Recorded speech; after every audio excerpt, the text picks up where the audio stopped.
Assalamualaikum warahmatullahi wabarakatuh. Perkenalkan, nama saya Fauzi Hidayatullah. NIM saya 19213014. Program Studi Pendidikan Bahasa dan Sastra Indonesia, Fakultas Ilmu Sosial Bahasa dan Sastra, Institut Pendidikan Indonesia. Kali ini saya akan membahas mengenai pemerolehan sintaksis dalam kajian psikolinguistik. Latar belakang pemerolehan sintaksis. Proses pemerolehan dan penguasaan bahasa anak-anak merupakan satu hal yang menakjubkan dan menarik dalam bidang linguistik. Dikatakan menakjubkan karena seorang anak dapat mengingat dan memahami suatu kata, walaupun dia hanya mendengar kata tersebut satu kali saja. Maksudnya, ketika dia mendengar satu kata untuk pertama kali, dia akan bertanya mengenai kata tersebut dan mengulang pengucapannya untuk mengingatnya. Namun, selanjutnya dia sudah mampu mengucapkan dan menggunakan kata tersebut dengan benar dan sesuai dengan konteks kegunaan kata tersebut. Bahkan, terkadang seorang anak menggunakan kata-kata baru yang seperti tiba-tiba diperolehnya tanpa diketahui dari mana dia memperolehnya. Hal ini membuat proses pemerolehan bahasa menarik untuk diteliti. Secara empiris, terdapat dua teori yang membicarakan pemerolehan bahasa, yaitu teori pertama yaitu bahwa bahasa itu diperoleh manusia secara alamiah. Teori ini diperkenalkan dan dikembangkan oleh Chomsky. Teori yang kedua, bahwa bahasa itu diperoleh manusia karena dipelajari. Teori ini dicetuskan untuk pertama kali oleh Skinner pada 1957. Oleh karena itu, pemerolehan bahasa sering dikaitkan dengan cara-cara penguasaan bahasa anak-anak. Istilah pemerolehan merupakan padanan kata acquisition. Istilah ini dipakai dalam proses penguasaan bahasa pertama sebagai salah satu perkembangan yang terjadi pada seorang manusia sejak lahir.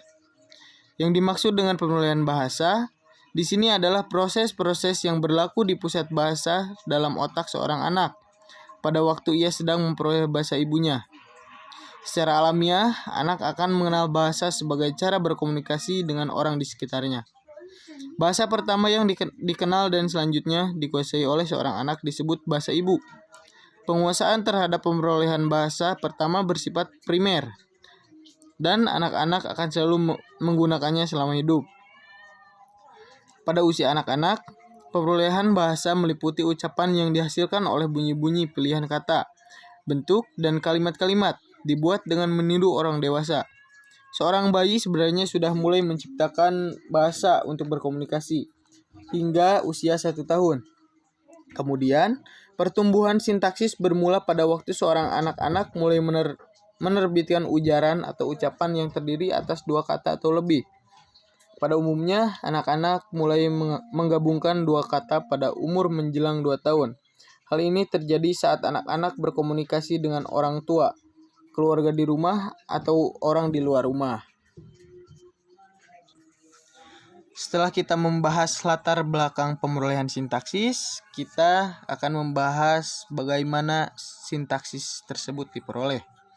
Banyak pakar pemerolehan bahasa menganggap bahwa pemerolehan sintaksis dimulai ketika anak-anak mulai dapat menggabungkan 2 buah kata atau lebih. Oleh karena itu, ada baiknya diikut sertakan dalam satu teori pemerolehan sintaksis. Dalam bidang sintaksis, anak memulai berbahasa dengan mengucapkan satu kata. Kata ini sebenarnya kalimat penuh, tetapi karena dia belum dapat mengatakan lebih dari satu kata, dia hanya mengambil ujaran satu kata atau WSK. Dari kalimat itu, contohnya anak yang mengatakan bi untuk kata mobil bisa bermaksud untuk mengatakan, "Ma, itu mobil. Ma, ayo kita ke mobil." Sedangkan ujaran untuk 2 kata UDK adalah kata yang diujarkan Eca pada waktu dia berumur 1 tahun. Contoh, lihat tupu-tupu, maksudnya ayo lihat kupu-kupu. Etsa nani, maksudnya Eca mau nyanyi. Selanjutnya, ada teori-teori mengenai pemerolehan sintaksis. Di sini ada teori bahasa Pipot, teori hubungan tata bahasa dan nurani, teori hubungan tata bahasa dan informasi situasi, teori pendekatan semantik. Yang pertama, teori tata bahasa pivot. Kajian mengenai pemerolehan sintaksis oleh anak-anak dimulai oleh Brand dan Belugi, Brown dan Fisher, Miller dan Ervin. Menurut kajian awal ini, ucapan dua kata anak-anak itu terdiri dari dua jenis kata, yaitu kelas pivot dan kelas terbuka. Kemudian, lahirlah teori tata bahasa pivot. Kelas pivot adalah kata-kata fungsi, sedangkan kelas terbuka adalah kata-kata atau isi kata, atau disebut juga nomina dan verba. Tata bahasa pivot yang muncul sebagai akibat dari discovery prosedur menyatakan bahwa pemerolehan sintaksis anak-anak dimulai dengan kalimat-kalimat yang terlihat pada kata-kata pivot. Namun, cara ini menurut psikolinguistik modern sangat tidak memadai. Itu dicetuskan oleh Granville dan Smith pada 1976, Bloom 1970, Brownman 1973, dan Brown 1973. Menyatakan, yang pertama, kata-kata pivot bisa muncul sendirian. Yang kedua, dapat bergabung dengan kata-kata pivot lain dalam sebuah kalimat. Pada kalimat-kalimat dua kata yang dibuat anak-anak, terdapat juga kata-kata dari kelas lain, selain kelas pivot dan kelas terbuka. Yang ketiga, tata bahasa pivot tidak dapat menampung semua makna ucapan-ucapan dua kata. Pembagian kata-kata pivot dan kelas terbuka tidak mencerminkan bahasa-bahasa lain selain bahasa Inggris. Teori yang kedua yaitu teori hubungan tata bahasa nurani. Menurut Chomsky, hubungan-hubungan tata bahasa tertentu seperti subjek, predikat, dan direct adalah bersifat universal dan dimiliki oleh semua bahasa yang ada di dunia. Berdasarkan teori Chomsky tersebut, McNeill pada 1970 menyatakan bahwa pengetahuan anak-anak mengenai hubungan-hubungan tata bahasa universal ini adalah bersifat nurani.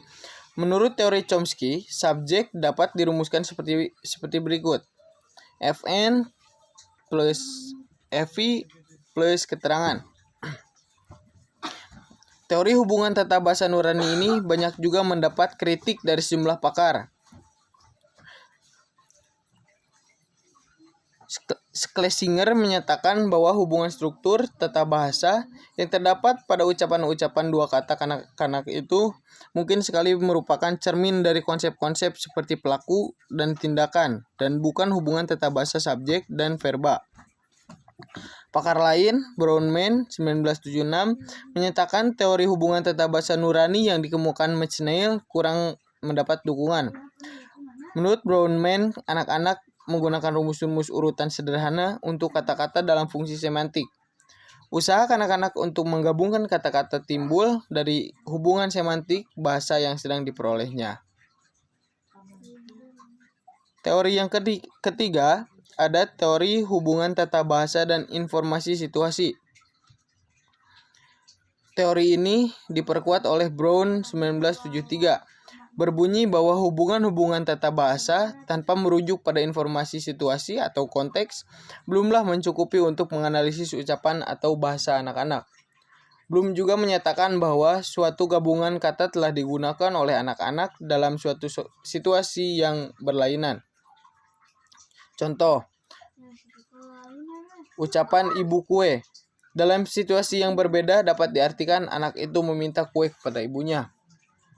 Pandangan McNeill dan Bloom mengenai perkembangan sintaksis anak-anak ada persamaannya. Yang satu dan lainnya saling menunjang. Perbedaan McNeill merujuk pada struktur tata bahasa nurani, sedangkan Bloom merujuk pada informasi situasi dalam menjelaskan hubungan kata-kata dalam ucapan anak-anak.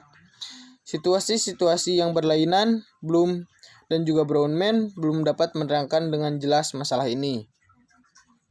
Yang selanjutnya ada teori kumulatif kompleks. Menurut Brown 1973, urutan pemerolehan sintaksis oleh anak-anak ditentukan oleh kumulatif kompleks, semantik, morfem, dan kumulatif kompleks. tata bahasa yang sedang diperoleh itu. Sama sekali tidak ditentukan oleh frekuensi munculnya morfem atau kata-kata itu dalam ucapan orang dewasa. Yang terakhir ada teori pendekatan semantik. Teori pendekatan semantik menurut Granville dan Smith pada 1978 pertama kali diperkenalkan oleh Bloom.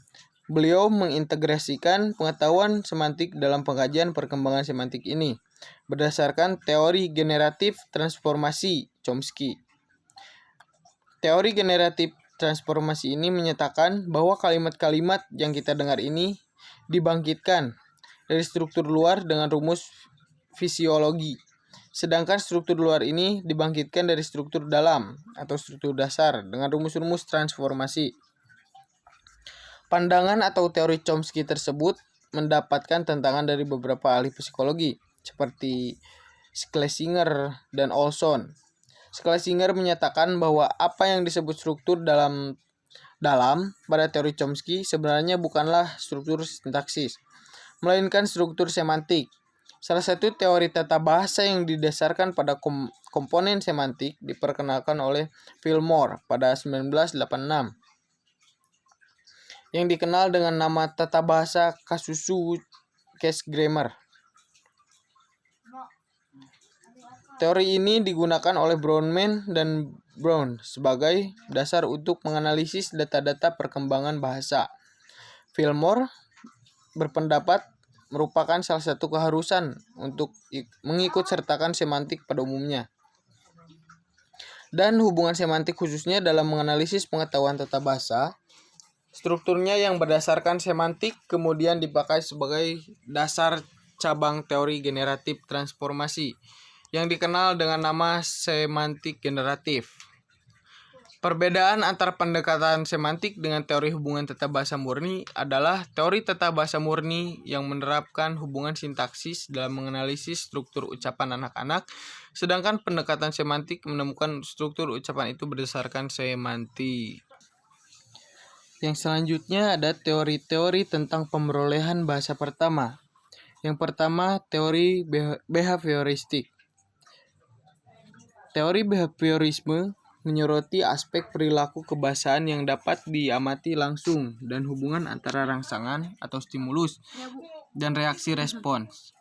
Perilaku bahasa yang efektif adalah membuat reaksi yang tepat terhadap rangsangan. Reaksi ini akan menjadi suatu kebiasaan jika reaksi tersebut dibenarkan. Dengan demikian, anak belajar bahasa pertamanya. Skinner adalah tokoh aliran behaviorisme. Menurut Skinner, perilaku kebahasaan sama dengan perilaku yang lain, dikontrol oleh konsekuensinya. Apabila suatu usaha menyenangkan, perilaku itu terus akan dikerjakan. Sebaliknya, apabila tidak menguntungkan, perilaku itu akan ditinggalkan. Singkatnya, apabila ada reinforcement yang cocok, perilaku akan berubah dan inilah yang disebut belajar. Menurut Brown, pendekatan behavioristik atau kaum empiris yang dipelopori oleh Skinner, anak yang baru lahir ke dunia ini dianggap kosong dari bahasa atau kosong dari struktur linguistik yang dibawanya. Anak tersebut ibarat tabula rasa atau kertas putih yang belum ditulis. Lingkungannya lah yang akan memberi corak dan warna pada kertas itu. Namun, pemerolehan seperti ini memerlukan penguatan reinforcement. Yang selanjutnya ada teori nativisme atau mentalistik. Chomsky merupakan penguat nativisme. Menurutnya, bahasa hanya dapat dikuasai oleh manusia. Binatang tidak mungkin dapat menguasai bahasa manusia. Pendapat Chomsky didasarkan pada beberapa asumsi. Pertama, perilaku berbahasa adalah sesuatu yang diturunkan atau genetik. Setiap bahasa memiliki perkembangan yang sama atau merupakan sesuatu yang universal. Dan lingkungan yang memiliki peran kecil dalam proses pematangan bahasa. Kedua, bahasa dapat dikuasai dalam waktu yang relatif singkat. Ketiga, lingkungan bahasa anak tidak dapat menyediakan data yang cukup bagi penguasaan tata bahasa yang rumit dari orang dewasa. Menurut aliran ini, bahasa adalah sesuatu yang kompleks dan rumit, sehingga mustahil dapat dikuasai dalam waktu yang singkat melalui peniruan. Nativisme juga percaya bahwa setiap manusia yang lahir sudah dibekali dengan suatu alat untuk memperoleh bahasa atau Language Acquisition Device, disingkat LAD. Neil mempunyai 4 ciri utama, yaitu 1. Kemampuan untuk membedakan bunyi-bunyi yang lain. 2. Kemampuan mengorganisasikan peristiwa-peristiwa linguistik ke dalam berbagai kelas. 3. Pengetahuan mengenal jenis sistem linguistik tertentu yang mungkin mengungkapkan hal itu, sedangkan yang lain tidak. Kemampuan memanfaatkan secara konstan evaluasi untuk membangun sistem yang mungkin paling sederhana dari data yang ditemukan. Mengenai bahasa apa yang akan diperoleh anak bergantung pada bahasa yang digunakan oleh masyarakat. Sebagai contoh, seorang anak yang dibesarkan di lingkungan Amerika sudah pasti bahasa Inggris menjadi bahasa pertamanya. Bollinger berpendapat bahwa anak-anak yang lahir ke dunia ini telah membawa kapasitas atau potensi bahasa yang akan berkembang, nantinya sesuai dengan proses pematangan intelektual anak itu. Potensi bahasa ini akan berkembang bagi anak-anak apabila saatnya sudah tiba. Semua anak yang normal dapat belajar bahasa apa saja yang digunakan oleh masyarakat. Apabila diasingkan sejak lahir, anak ini tidak memperoleh bahasa. Dengan kata lain, LAD atau mendapat makanan sebagai biasanya, sehingga alat ini tidak bisa mendapat bahasa pertama, sebagaimana lazimnya seperti anak yang dipelihara oleh serigala. Tanpa LAD, tidak mungkin seorang anak dapat menguasai bahasa dalam waktu singkat dan bisa menguasai sistem bahasa yang rumit. LAD juga memungkinkan seorang anak dapat membedakan bunyi bahasa dan bukan bunyi bahasa. Yang terakhir ada teori kognitivisme.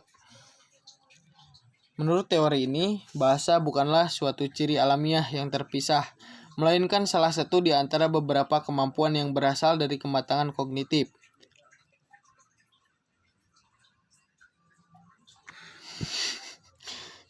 Bahasa distrukturi oleh nalar. Perkembangan bahasa harus berlandaskan pada perubahan yang lebih besar, lebih mendasar, dan lebih umum di dalam kognisi. Jadi, urutan-urutan perkembangan kognitif menentukan perkembangan bahasa. Hal ini tentu saja berbeda dengan pendapat Chomsky yang menyatakan bahwa mekanisme umum dari perkembangan kognitif tidak dapat menjelaskan struktur bahasa yang kompleks, abstrak, dan khas. Begitu juga dengan lingkungan berbahasa. Bahasa harus diperoleh secara alamiah. Menurut teori kognitif ini, yang paling utama harus dicapai adalah perkembangan kognitif. Barulah pengetahuan dapat keluar dalam bentuk keterampilan berbahasa dan lahir sampai 18 bulan. Anak hanya mengenal benda yang dilihat secara langsung. Pada akhir usia 1 tahun, anak sudah dapat mengerti bahwa benda memiliki sifat permanen. Sehingga anak mulai menggunakan simbol untuk mempresentasikan benda yang tidak hadir di hadapannya. Simbol ini kemudian berkembang menjadi kata-kata awal yang diucapkan anak. Pendekatan kognitivistik yang dipelopori oleh Bloom memandang bahwa pemerolehan bahasa anak harus dilihat dari fungsi bahasa sebagai alat komunikasi. Itulah sebabnya penganut aliran ini membantah bahwa kalimat dua kata atau pivot grammar yang dikemukakan kaum mentalis mungkin saja mengandung tafsiran yang lebih dari satu. Karena menurut pandangan kognitivistik, anak-anak bukan belajar struktur luar atau surface struktur, tetapi mempelajari struktur dalam, deep struktur dari bahasa itu sendiri. Slide selanjutnya ada komprehensi dan produksi ujaran. Seorang anak dan orang dewasa memiliki 2 tingkat kemampuan yang berbeda dalam berbahasa. Sebagai orang dewasa, kita menyadari bahwa jumlah kosakata yang kita pakai secara aktif adalah lebih rendah daripada kata-kata yang dapat kita mengerti. Begitu juga anak. Dimanapun juga kemampuan anak untuk memahami apa yang dikatakan orang-orang jauh lebih cepat dan lebih baik daripada produksinya. Sebagian peneliti mengatakan bahwa kemampuan anak dalam komprehensif ada 5 kali lipat dibandingkan dengan produksinya. Ketidakseimbangan antara komprehensif dengan produksi ini tampak pada perilaku bahasa sehari-hari si anak. Dia telah bisa memahami perintah untuk menaruh bungkus makanan ke tempat sampah, misalnya, meskipun dia belum dapat mengungkapkan satu kata pun dengan baik. Terima kasih atas perhatiannya. Sekian presentasi dari saya. Kesimpulan, pemerolehan merupakan padanan kata acquisition, yakni proses penguasaan bahasa yang dilakukan oleh anak secara natural pada waktu dia belajar bahasa ibunya. Tahap perkembangan sintaksis secara singkat terbagi dalam masa pralingual sampai usia 1 tahun. Kalimat satu kata 1 sampai 1,5 tahun. Kalimat rangkaian kata 1,5 sampai 2 tahun. Konstruksi sederhana dan kompleks 3 tahun. Jadi, proses anak mulai mengenal komunikasi dengan lingkungannya disebut dengan pemerolehan bahasa anak. Pemerolehan bahasa pertama atau bahasa ibu terjadi bila anaknya sejak semula tanpa bahasa dan kini telah memperoleh bahasa. Wassalamualaikum warahmatullahi wabarakatuh.